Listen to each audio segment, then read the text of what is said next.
I'm excited to be with you today to spend a little time with you, probably on your lunch break or something, and talk about this important topic of leadership.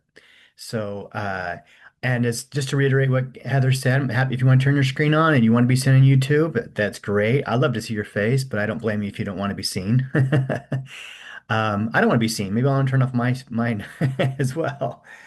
Um, the other thing is, I do like to hear from you. I know we have a lot of people. We have we have 135 people in here right now, which is awesome.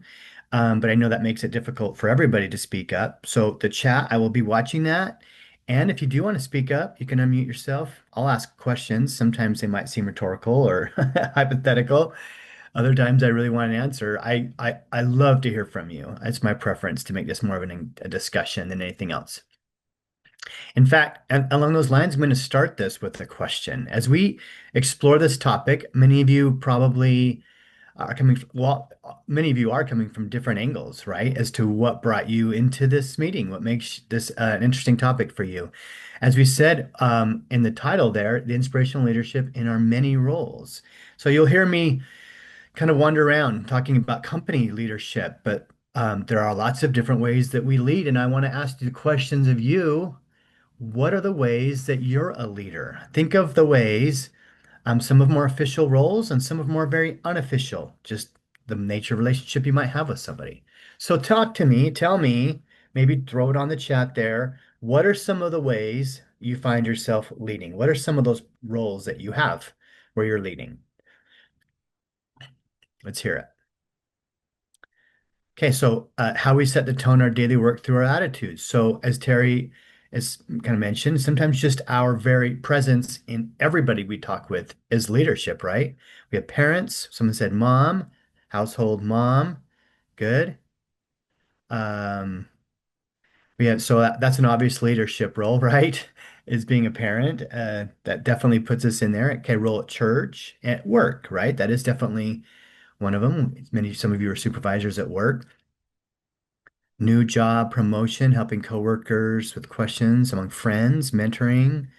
Great. Offering to help my team when someone has questions or difficult scenarios. So, even if you don't have official role as a supervisor, you find yourself leading. And we're going to spend some time talking about what that looks like, how we lead in our unofficial ways, right?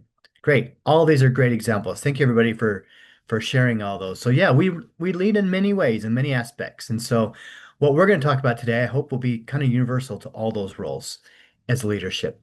So my goal is to increase your effectiveness as a leader in these areas of your life. Okay. Um, and I'm going to kind of set the tone for where we have an issue where leadership is needed, as you're going to see. So, for the sake of this discussion that we're having now, we're going to call this specific study I'm going to talk about with you. And this was a workplace study. So, we're going to have to make give some thought to how this applies to, and I want to get your thoughts on how it applies to other settings, but just in a very obvious leadership, um, you know, engaged role of being a leader at work. In a study that was done, a massive study that had over 195,000 people involved just in the United States alone, they looked and they defined these terms for the participants, okay? And they looked at and said, how many of you are engaged in the sense that they were highly involved and enthusiastic about their work and the workplace. They were psychological owners of what they did. That was engagement. They defined it that way. Not engaged meant just kind of they weren't doing that. They just weren't engaged. They were kind of putting in the time without passion into their work.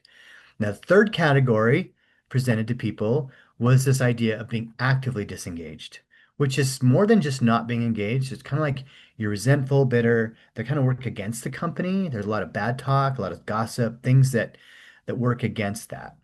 So, in a poll given to these people, they asked the employees themselves, okay, to rate their own engagement. And I think that's important as we go through this to know that's what how this was conducted. They didn't say to the supervisors, "Are your employees engaged?" They asked the employees themselves. By the definitions we gave, how many see themselves as engaged at work? So my question to you is, throw in on the chat a number. What percentage of these employees found themselves being engaged at work?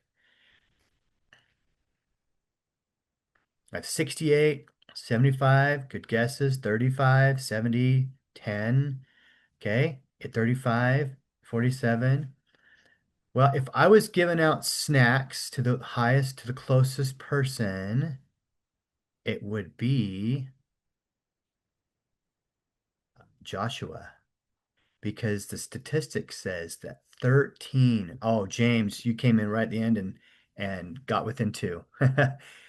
The isn't that crazy? 13% report themselves as engaged at work. And then disengaged. Okay, so we have the three categories, remember? So actively disengaged. So remember the group that works against you, that's kind of gossiping and upset and complaining and kind of getting in the way. What percentage would you say of them, um, employees consider themselves actively disengaged? We got 60, 83, 40, like the rest almost. It's whoever said 25%, you're really close. It's 24%. So that means that the biggest group are just disengaged, right? Whatever the math is there, right? You got 37%. So that's the biggest gap. The rest of them um, see themselves as are just disengaged. But if you look at the math here, you got almost 2 to 1 are people that are actively disengaged, working against you, than are engaged, working for you, right? So my question to you too is, as you think about this, is how do you think this applies in other settings, like in your home and church and other places? So according to the same poll, they found that 88% don't have passion for the work. That kind of lines up with the 12, 13% that are engaged, right? 88% don't have passion for their work. 80% of senior managers report they don't have passion for their work. Isn't that wild? 80%. So 4 out of 5 senior managers, one who's trying to engage everybody else. That's us, right? And talks about leadership. That's us looking at ourselves and saying, am I trying to get people to do things I'm not passionate about? Am I not engaged as a parent, as a leader in the community, as a leader at my work? Do I have what I'm asking them to have? Am I truly engaged? Do I have passion for what I do? And if you were to look at this research, you'd say 4 out of 5 of us would have to say no, right?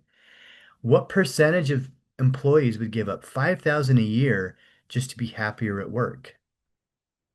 Now, let's not get too crazy. No, not many people, but 36%, over a third said they'd give up 5,000 a year. That's a lot just to be happier at work, right?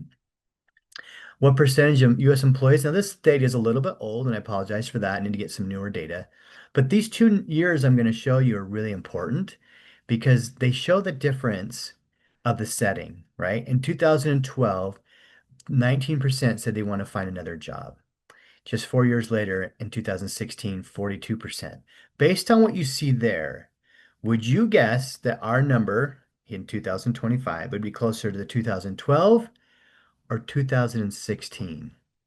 And why? Anybody want to chime in on that? You can speak up or you can share it. 2016. Okay.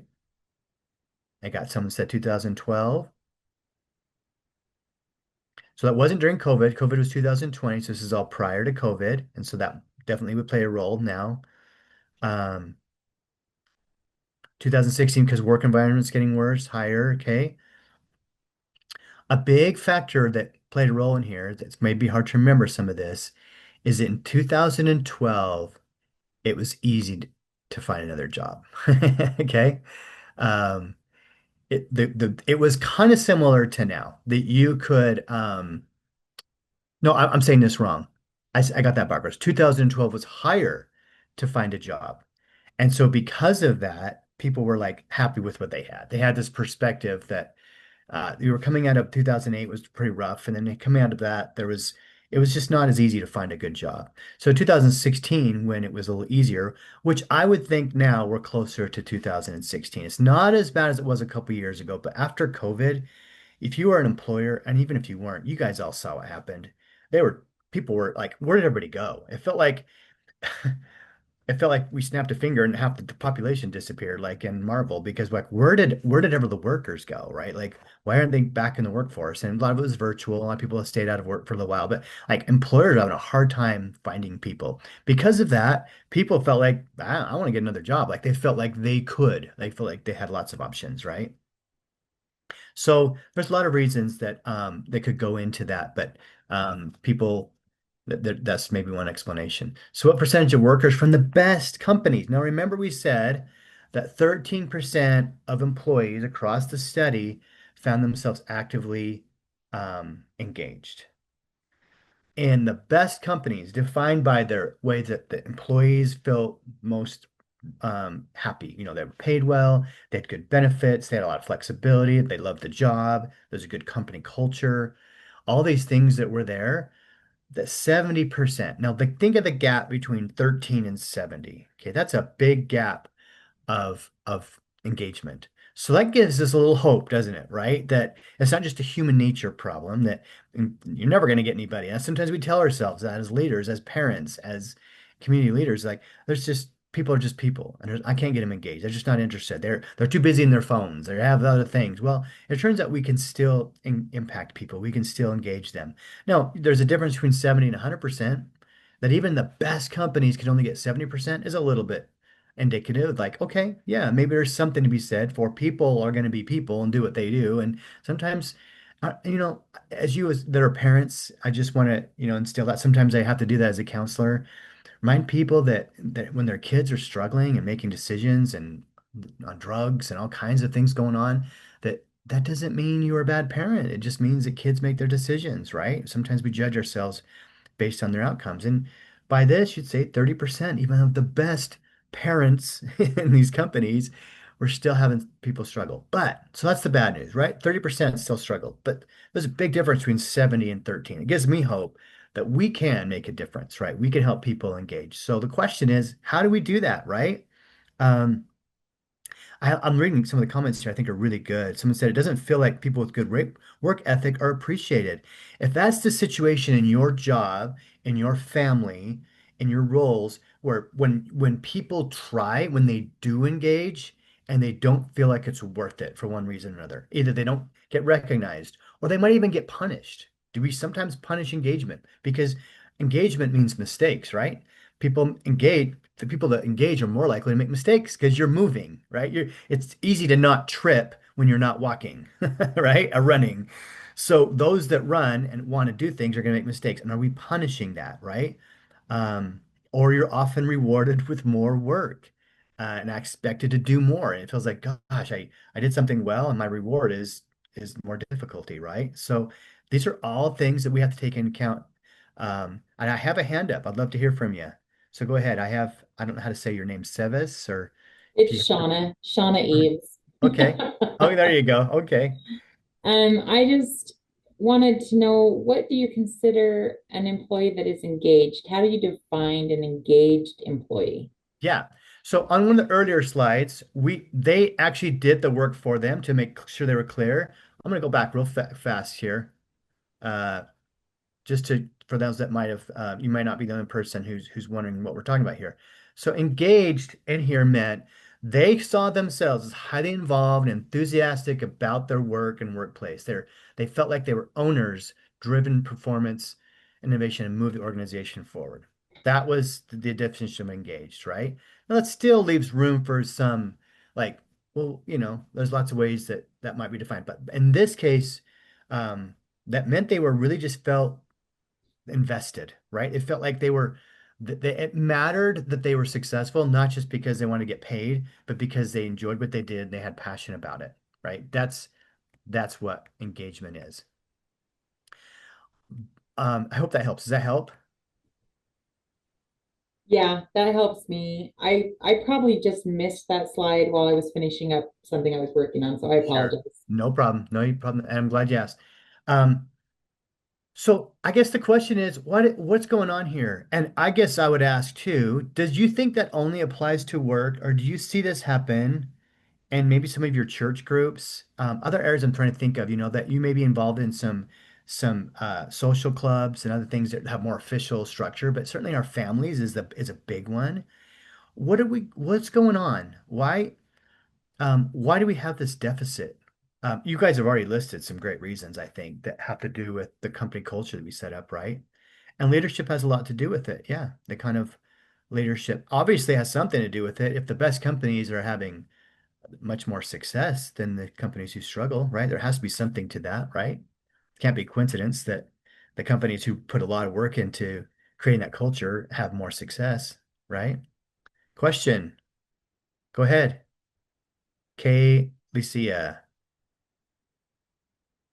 It's Uh, Calais. Sorry. Can you hear Hello. me? Yes, go ahead, ask Oh, it. okay.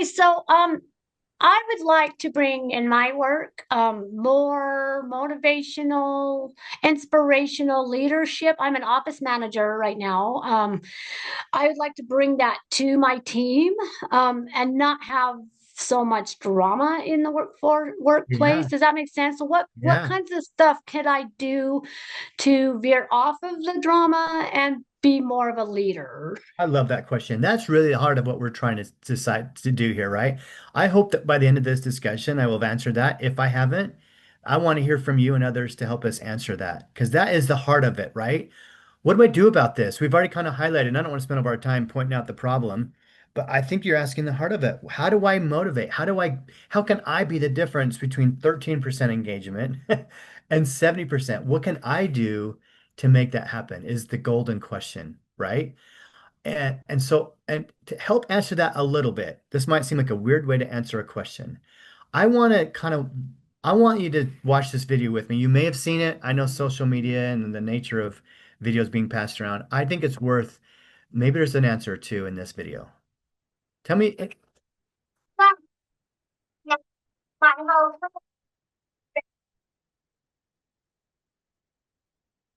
Cô, bạn anh đi về, anh về ngày ra, anh về anh về anh về em, anh về mà anh về ngon, anh về anh biết chưa, anh về ra,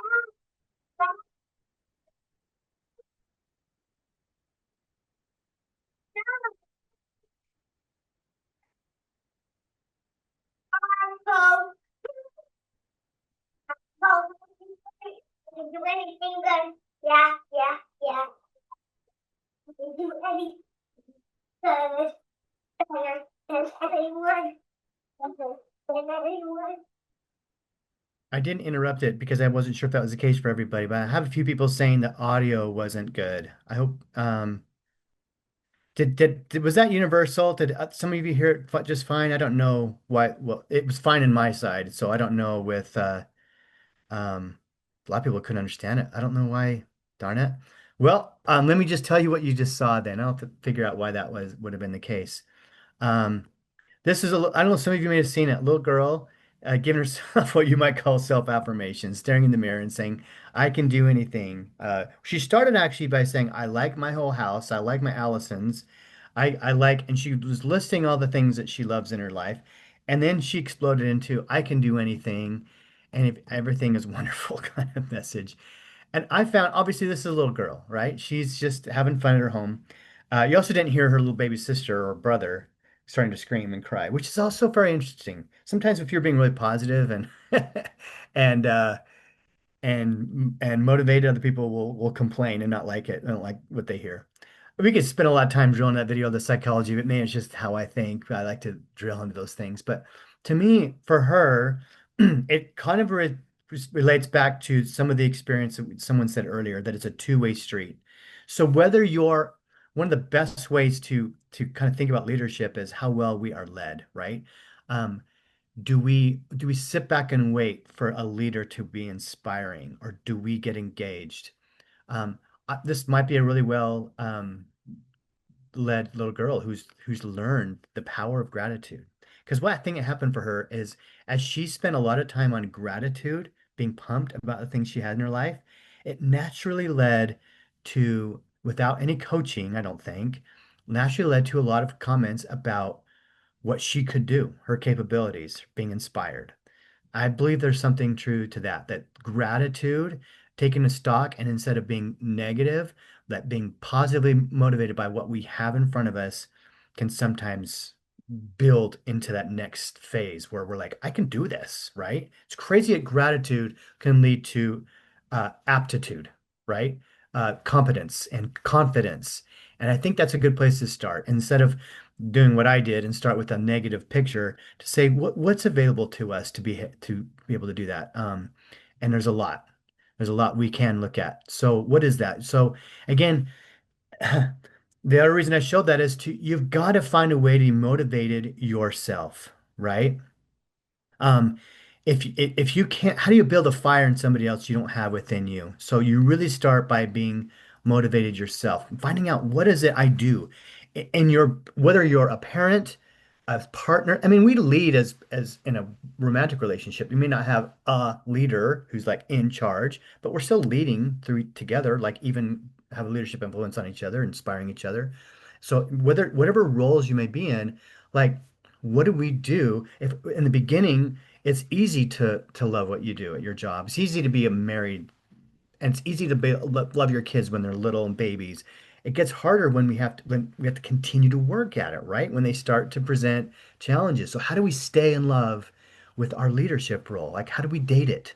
How do we court our answer? I love some of these answers. Joshua says, "Know your why." I love that. And I'm gonna come back to that because that is critical in all this. Like getting back to what is it about this that I love, right?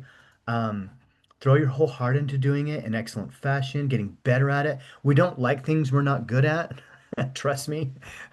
Plenty of things that fit for me. That's true. And so looking for ways to help others to improve their lives and achieve their goals. That's another aspect here about leadership is that one of the best ways to love what you do and be good at it is to train others, to help others get better. And Alcoholics Anonymous found this out when they were in the early stages of developing their model. They found as expected, a lot of people were continuing to fall back into their addiction.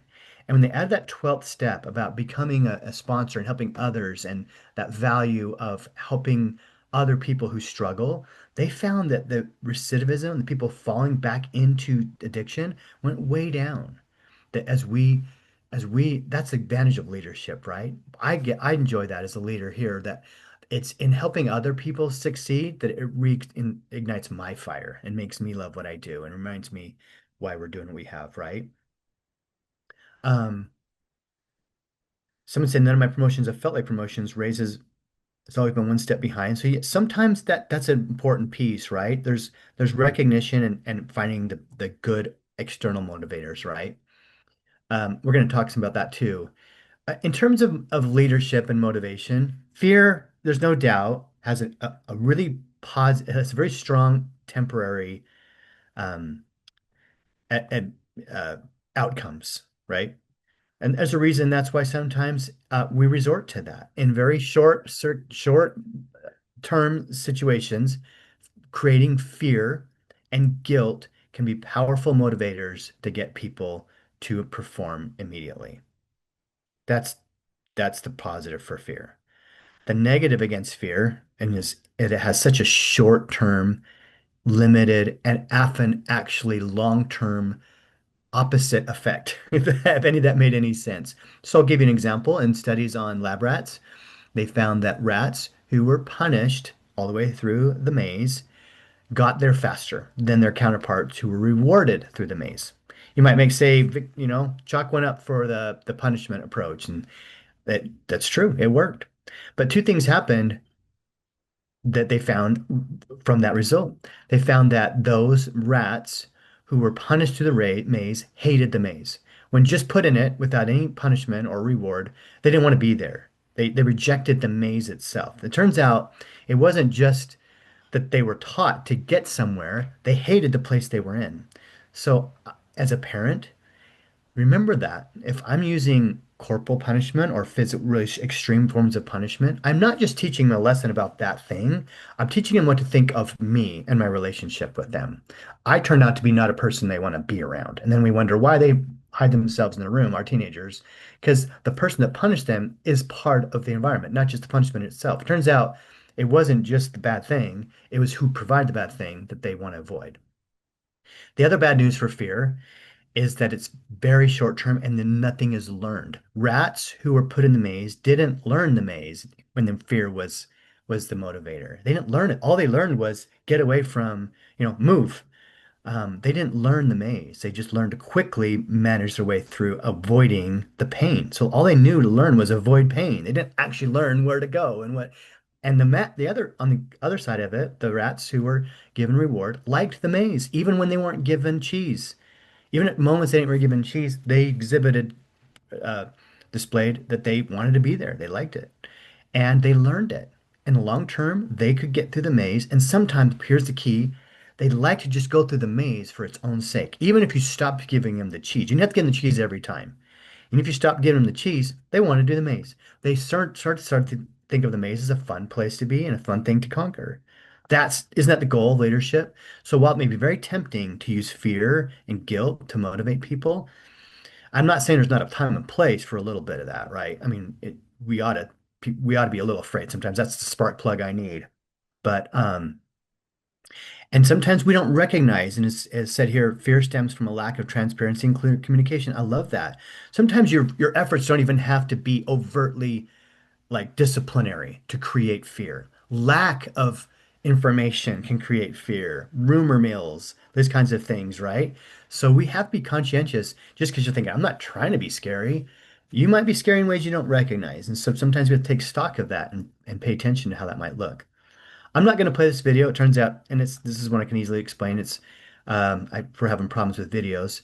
Um, this is Daniel Goleman. If you want to look it up, it talks about motivating employees and some of the things that he says that I really resort to. And and let me just kind of summarize it the way I look at it.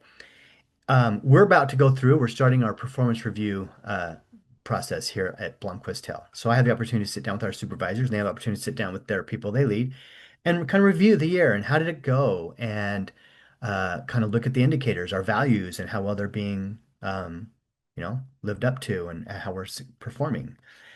One of the things I agree with that he says there is to take away some of the mystery of how to lead people is to ask them how they want to be led, how they want to have issues addressed, to ask them what they are passionate about. What is it about our mission that you feel good about? What is your own mission outside of ours? How can we make sure they come together? Someone said the why, right? To just sit down and say, what do you look for from me?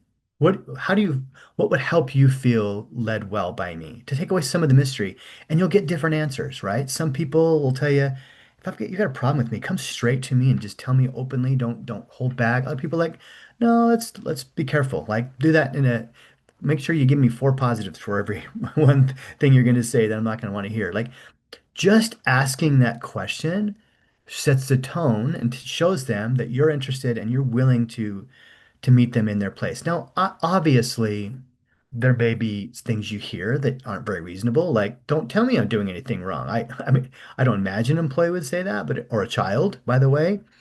I've seen this with parents, okay? One of the things I've encouraged with parents is when they're dealing with a performance problem with their child, they're having some issues, sit them down away from the situation and ask them, how do you feel about that? How do you feel about when you know, you, you yell at your sister or whatever it might be?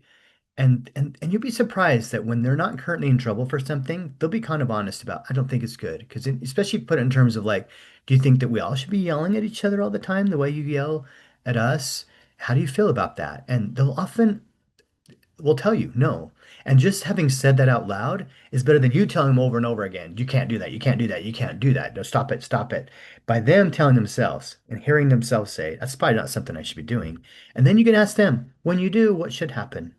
What would be a reasonable like consequence you think, and then having that conversation. I can spend a lot of time on that alone, but just including them is engagement. Can you see how by its very definition I am asking engaging questions to get them to participate in this, not just saying, I hope you like my leadership. I'm going to show it to you and we'll see how you respond by asking their involvement and even your leadership style, right?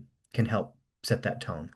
As you look for ways to motivate, one of those things that sometimes has to happen is to create extrinsic motivation, things that are not necessarily connected to the thing itself, but help make it happen anyway. It's the cookies, it's the things, it's the rewards. These can be very helpful, and sometimes, but hopefully, as you do that, they lead to the intrinsic motivation. So, put in terms as a parent, it's the extrinsic motivation is that when you clean your room, you'll get your allowance, or you'll get to go play with your friends, or you'll get to go do all these things, right? That's the extrinsic. But what I'd be missing an opportunity to do is if I don't, when the room is clean, sit down with them in the clean room and say, this feels so good to me. Like, what does it feel like to you? Like, if I asked you where you could find your a clean pair of underwear, you know where you'd look for it?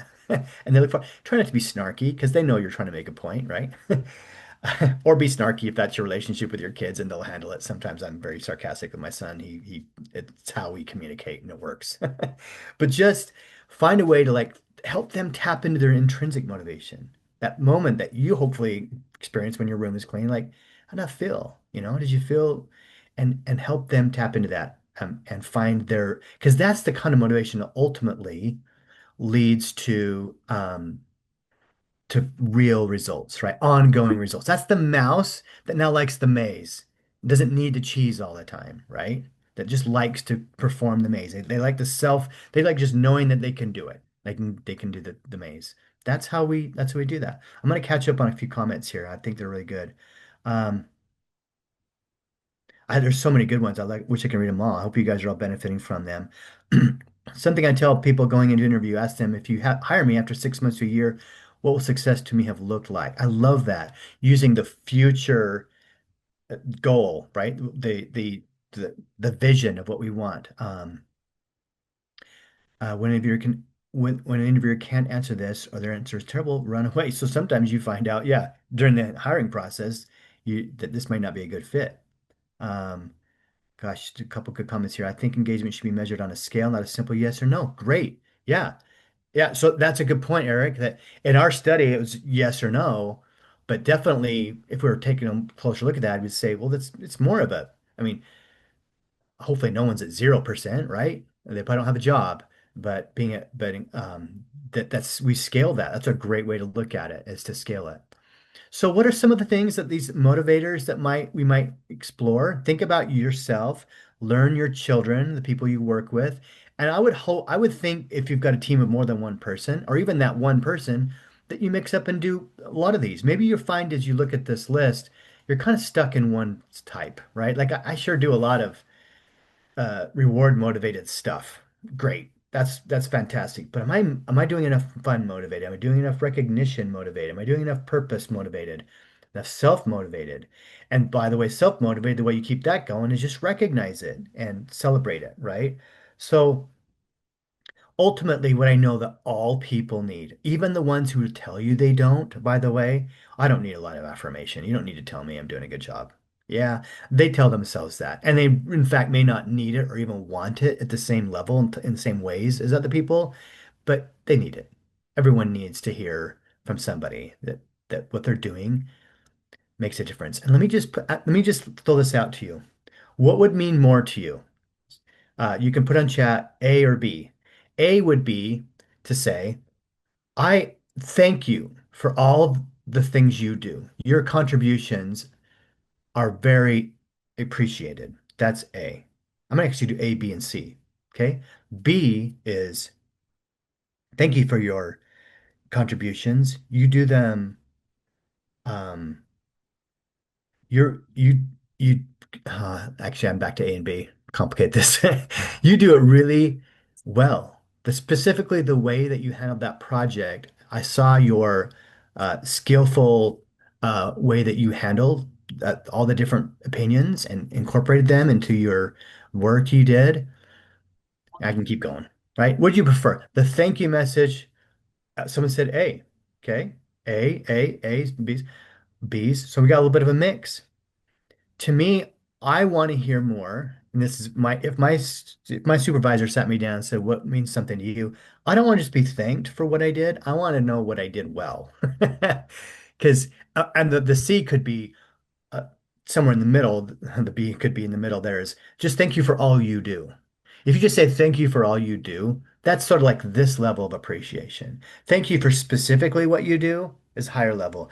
Thank you, and here's what I liked about it is this, and even higher is thank you, you did this piece well, and this is how it benefits us, right? That's four levels of affirmation to say, thank you for doing it. You did it well, and it made a difference. And here's how it helps us, right? That level, I think, is when we really impact people with our recognition. It feels less like just canned, right? Yeah, thank you. Appreciate all you do.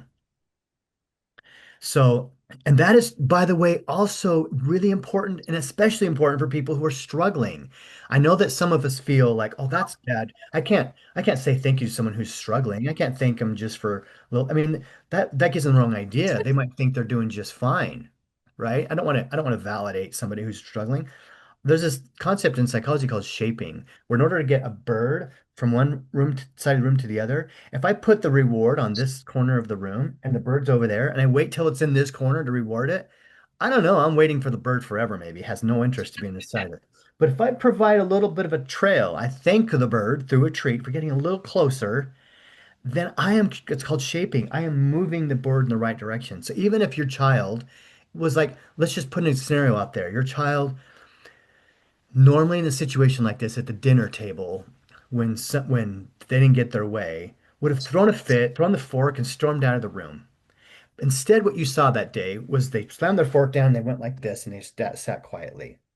I might pull my child aside and say, "Dude, that's better. Like you didn't throw your fork, and you didn't leave the room. How did you do that? How did you control yourself to not just storm out of the room and yell at everybody?" And be like, I don't know. I just knew you guys wouldn't like it, and I was thinking about it, and I just whatever, and so I'm shaping. Now, of course, I'm going to say you still seem to be upset. And you didn't want to talk about your feelings. So maybe we could take another step. Like I'm still acknowledging there could be more progress, but by rewarding some of those little steps in the right direction, we're helping people to shape and move them right towards where we want them to be.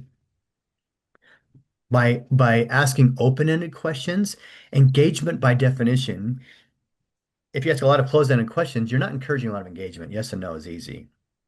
We can elicit and create engagement through asking open-ended questions. What's the most fulfilling part of your job? What do you like about being in our family? What brings meaning to you? What can I do as your mom or your dad to make this more fun for you, make it easier for you to accomplish this goal of getting better grades, right? This is probably a good time to do this. It's the end of the school year for a lot of people, and you might be saying, next year, let's get better grades. How can I help that happen, right?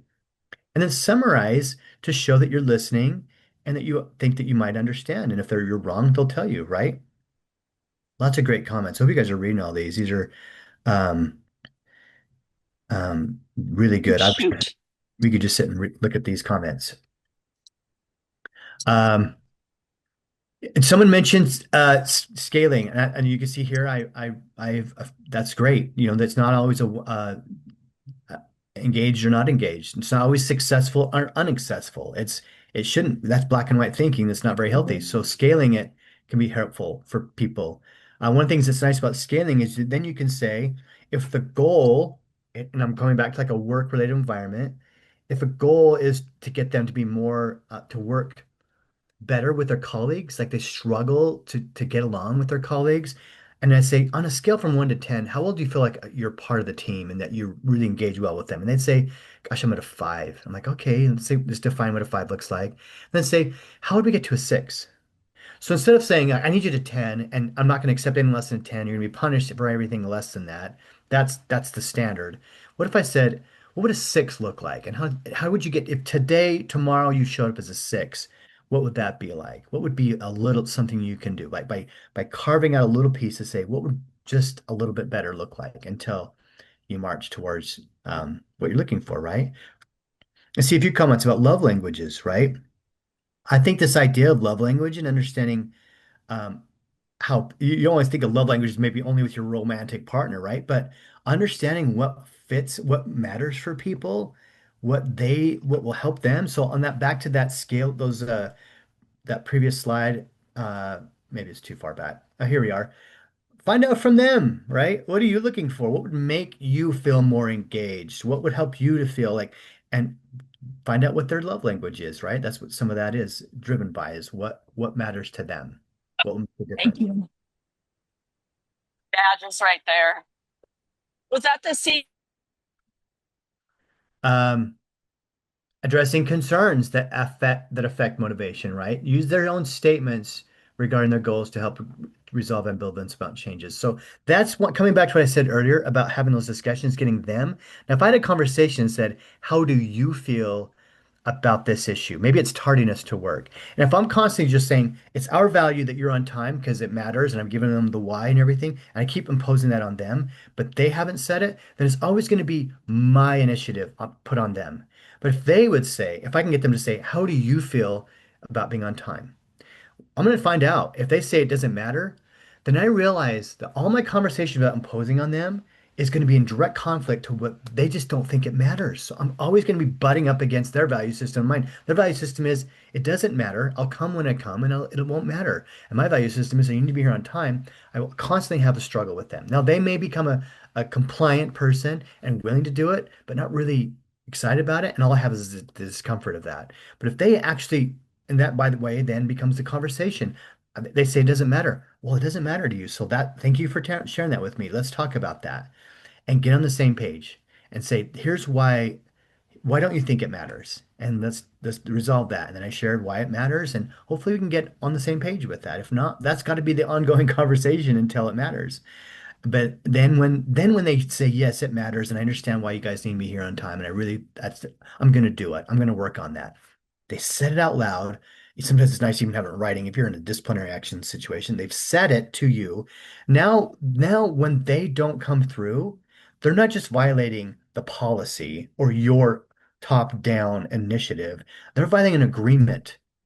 So, and that's the term I prefer to use, is to say, you said that you'd be here on time and you weren't. So let's talk about that, right? Now, no one likes to violate their own agreements, right? That's more of a violation of my own values than somebody else's imposed things. So use their statements, use their words that they use for it sometimes to get on the same page, right? I want to kind of introduce for you, what I hope will be helpful, and there's not a lot of time left, and gosh, we could do this forever.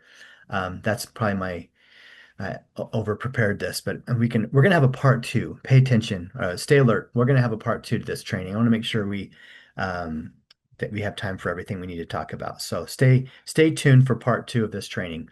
But for now, I want to introduce a model to kind of leave this on, and then we'll kind of take it from there. This is something that I think you can use in your leadership to look at your own how you connect and uh, how you're providing an inspirational environment. Okay, so it's two continuums I want to introduce to you. So in a continuum, back to your math skills, you have the positive axis and you have the flat axis, the horizontal and vertical axis. Okay, a major studies based on leadership, effectiveness, high performance teams, marital relationships, parenting, educational, all these things. This is a research-based model I'm going to present to you, okay? That what we have learned is that your leadership doesn't just emanate from modeled behaviors per se, or like some strategies you found in a book. That way more important are the deeper, most fundamental beliefs you carry about people. And that without taking a hard look at that, you're really only just kind of, you're going to look techniquey. You're going to seem strategy based instead of really heartfelt leadership. So in order to get to the base and like be really truly effective, it's got to come from deep within. So those conclusions that we have are transparent to you. It's the way you see the world. They operate in the background. They influence all your responses. They influence the decisions you make. They determine what's common sense to you, right? And they guide your behavior. So I'm asking you to take a look at sort of the deeper you and where these things come from on these two continuums, okay? They become based on these beliefs. They become highly predictable to those that know you. They become enduring habits of thought, and they become resistant to change, though they are changeable. And that's what we're taking a look at. Um, and what are they? They determine your leadership, your approach to parenting, your approach to all things.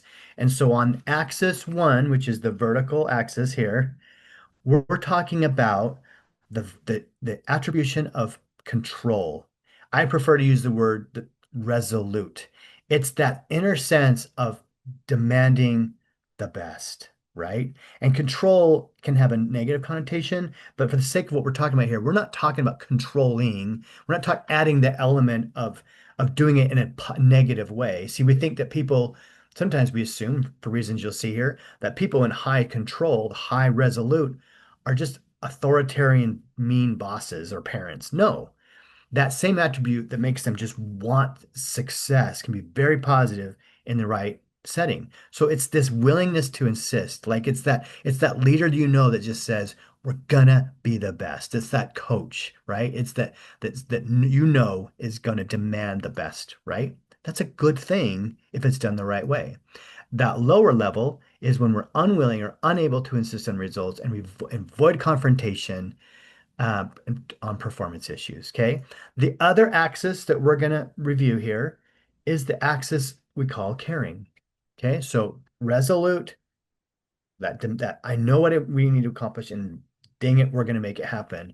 And the caring aspect of you matter no matter what. So on the lower end, as you can see here, it's that narrow, cynical view of basic human worth that might sound something like you're just a pawn, like people don't matter. You don't have that deeper connection to their value as a person, or their value as a person is very conditional on what they gave you today. These are good people, these are bad people, right? People are treated as functions, objects. Employees are interchangeable like machine parts. Dignity is earned and lost based on performance. That's the lower end. On the higher end, a higher sense of purpose and caring. It's that profound respect that outside, no matter what your value is not contingent on your performance, that I see you as a valuable human being. The responsibility for the lives entrusted to them. I feel like there's not just an employee who's supposed to get something done here. This is somebody who spends a big part of their life here. And I'm an agent to that. Like it matters that I help them be successful and happy. Like I'm a big part of that, right? Again, back to the more pessimistic view, people are lazy and different. You see people as like they need to be pushed. We need to use fear. They just won't do it without that.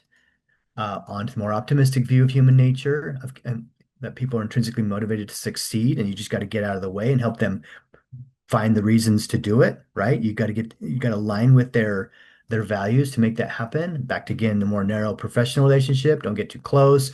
Maintain a friendly distance.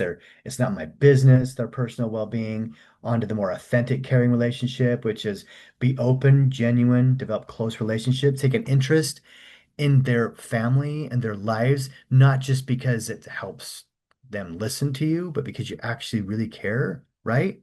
So it's that sense. And if you want to read a good book on that, leadership, it's called Everybody Matters, The Value of Treating Your People Like Family, written by a guy who used to do his corporate takeovers and did it the wrong way, and then learned that there's a better way to help companies and people feel to perform. It's a great book. Highly recommend it. So bringing this all together, we have four quadrants we can create, right? You see it here on your screen that on the low end, if we're low control, we don't show up, we don't insist on anything, and we're low caring, that's the avoidant, distant leader, the one that's just sort of like, I'm there. I hope you'll succeed. If you don't, we have to fire you and replace you, but I'm not going to help you succeed, right? Only confront problems when they have to do it, right? They're driven by perhaps, and by the way, some of you are find yourself in there, and it's not because you're a bad person. It's because maybe you learned to stay out of the way. Like it doesn't work, right? Like no one's going to listen to me, or it only makes the situation worse to try, and I'm not good at leading. There's all kinds of motivations that might make us lead that way. Another type of leader would be the high control. So high on this, high resolute, low caring. We call that the command and control leader, right? That's the general that says, you do it my way. The motivation is avoidance motivation. Like you want to avoid being in trouble. I better work to not get in trouble. Again, looking over their shoulder all the time, fear-based. They sometimes clearly communicate the standard, and they take control over the process, right? And we could sit here and talk about, and I think next time maybe we'll talk a little bit more about what motivates a person to be that kind of leader. A third type of leader is a nice guy rescuing leader. High caring, low control. The hope here, and I'll be honest, sometimes this is where I fall if I'm not careful, which is sort of like if I care about you, if I set the tone and make this a nice place to be, you're gonna just want to perform and I won't have to push you. That's the hope, right? That doesn't always work though. Sometimes you still have to hold people accountable. Um, Eric, to answer your question, yes. The most effective leader now is the high control, high caring leader. That is the ability to, in one moment, and this is where I'm guilty sometimes. Sometimes I go from nice guy leader, caring, to like, I feel walked on. I feel a little bit taken for granted, taken advantage of. A little, and I go, you know what? I'm going to switch. I'm going to become the command and control leader. Surrender the caring, and now kind of everyone's got hell to pay for all the mistakes that we're making. Like I might switch into that type of leadership. That offsetting parenting too, like the good cop, bad cop thing, it doesn't work because all it creates is like just chaos in the family. Like, yeah, we overall might have balance, but is it really balanced if you're on a seesaw all the time? And if like balance, it feels dizzy, right? So a more effective leadership is within the same person, both parents, leaders, all embracing this, not trying to offset each other, to maintain a sense of deep respect, caring, and positive regard for the people you lead, at the same time as demanding the best from them. And when I couple those together in the same moment, it sounds something like, John, your struggle with this, how do you feel about it? I know you've got more than this. I can see that you're struggling. I want you to be successful. And so I'm not just couching my discipline, or if you want to call it that, or my accountability in terms of you need to do better so we can be successful as a company, but I want them to succeed. I want them to be, and exhibit that caring as I, as we have accountability and drive results.